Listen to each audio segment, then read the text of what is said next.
Kenapa kita masih ada di dunia ini? Tahukah saudara?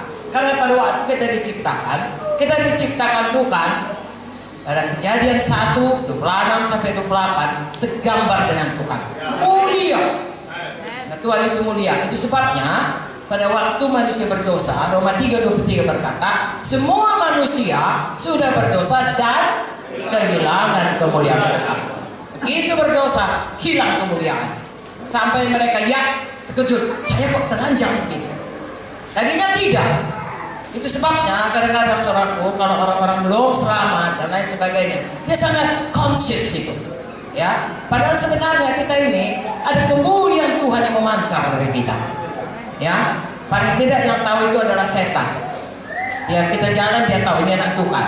Ya, tetapi saudaraku, kita diciptakan segambar dengan Tuhan dan hilang kemuliaannya. Tuhan kita, Tuhan yang tidak pernah gagal dalam rencananya. Kalau dia punya plan, dia pasti sampaikan. Jadi kalau dia punya manusia ini diciptakan segambar dengan Tuhan, dia mau saudaraku nanti di Yerusalem baru adalah orang-orang yang segambar dengan dia. Anak-anak Tuhan yang hidupnya dalam jalan dalam kebenarannya. Sebabnya dikatakan saudaraku manusia baru ya yang terus dibarui dalam kebenaran dan kekudusan Tuhan yang sesungguhnya. Jadi saya dan saudara sesudah selamat, yang tadinya hamba dosa, yang tadinya manusia lama, Tuhan mau pulihkan menjadi segambar dengan dia. Itu sebabnya kita harus menanggalkan manusia lama yang kita proklamirkan dalam baptisan dan kita praktekkan seumur hidup. Bangkit kepada hidup yang baru, mengenalkan manusia baru yang adalah sesuai dengan gambaran Tuhan. Haleluya. Di dalam Alkitab, kalau baca dalam Efesus 4, dalam Efesus 4 itu, misalnya, contohnya, ya, jangan lagi bohong, tapi berkata benar. Yang mana Tuhan? Tuhan tukang bohong atau Tuhan selalu berkata benar? Selalu berkata benar. Makanya kita harus mulai berkata benar, tidak boleh lagi bohong. Ya, bukan terutama takut kalau bohong tangkap polisi, tidak. Kita nggak boleh lagi bohong karena berkata ya di atas ya itu adalah Tuhan. Tuhan bukan manusia sehingga dia berbohong, dia selalu menggenapi apa yang dikatakannya. Demikian juga kita. Itu sebabnya Tuhan berkata dalam khotbah di bukit, ya di atas ya, tidak di atas tidak. Lebih dari itu, kenapa? Itulah sifat Tuhan, itulah kodrat Tuhan. Dan Tuhan mau manusia baru itu berjalan dalam jalan Tuhan, dalam kodrat Tuhan, segambar dengan Tuhan. Tidak satu hari. Itu sebabnya juga Kolose 3:10, Roma 9:9 berkata, semakin hari semakin menjadi seperti Yesus. Itulah yang paling utama, saudaraku.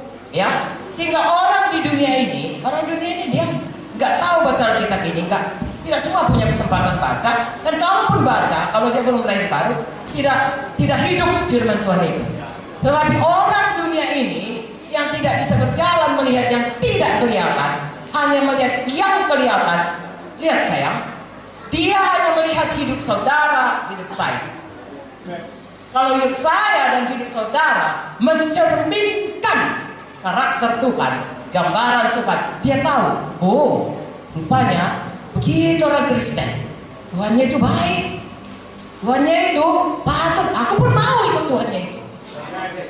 Kalau dia saudaraku, makanya Tuhan suruh kita ini hidup segambar, bukan untuk diri kita saja, bukan untuk menyenangkan Tuhan saja, itu membawa orang-orang lain juga melihat Tuhan dan nama Tuhan ditinggikan dari kehidupan kita yang berubah. Itulah kita dipanggil Tuhan untuk mempermuliakan Tuhan, untuk menyenangkan Tuhan. Haleluya. Jadi saya dan saudara harus berubah. Saya tidak bisa menceritakan satu persatu. Bisa saya bacakan dari Efesus 4 apa saja. Jangan bohong, jangan marah, jangan padam amarahmu, ya, harus padam amarahmu sebelum matahari terbenam. Jangan beri kesempatan kepada setan, harus mengampuni, ya, jangan mencuri, tapi kerja keras. Jangan berkata bohong, jangan berkata kotor, ya, hidup mati dikuasai lidah, selalu katakan berkat. Dan itu beberapa daripadanya. Kalau baca lagi Korintus 13, kasih itu sabar, murah hati, dan seterusnya sampai ke bawah. itu lagi. Tetapi kalau mau tahu kasih, lihat Yesus. Hidup sebagaimana Yesus. Yesus itu rendah hati, lemah lembut. Beda dengan Lucifer. Lucifer sombong. Ya, jadinya Lucifer itu, saudaraku, dia adalah malaikat Tuhan yang paling utama karena dia pandai menyembah Tuhan, karena dia, saudaraku, diberikan Tuhan karunia. Dia sangat luar biasa. Saudara baca buku Yesaya. Tapi kesombongannya membuat dia mau mengatasi Tuhan.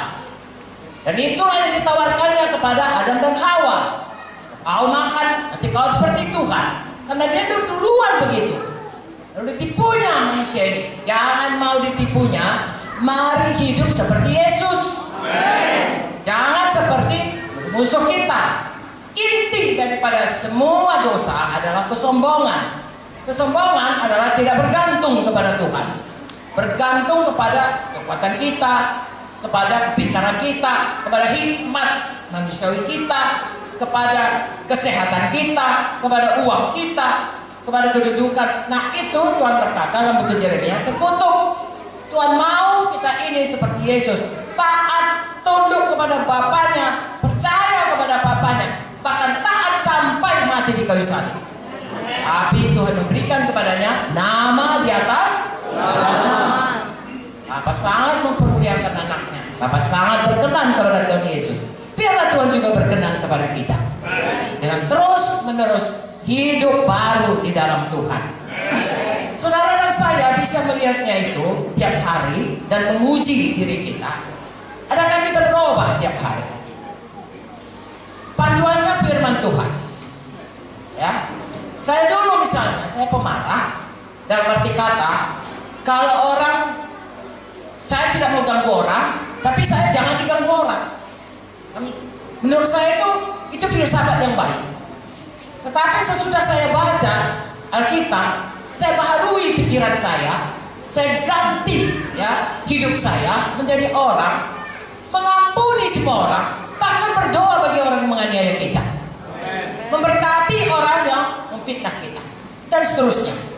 Itu satu hal yang dibaharui di dalam hati, diucapkan dengan mulut, dan ditindakkan jadi pelaku firman. Setiap kali kita menjadi pelaku firman, maka kita lihat hidup kita berubah. Dimulai dari hati kita. Amsal 4, saudara berkata, perhatikan firman Tuhan, lalu yang akan menjadi kehidupan padamu. Maka mulai saudaraku kita membaca firman Tuhan ini, merenungkannya, mempercayainya, menyambutnya, menyimpannya dalam hati, dan mengerjakannya dengan sungguh-sungguh, maka kita akan melihat hidup kita berubah dan kuasa Tuhan turun dalam kita.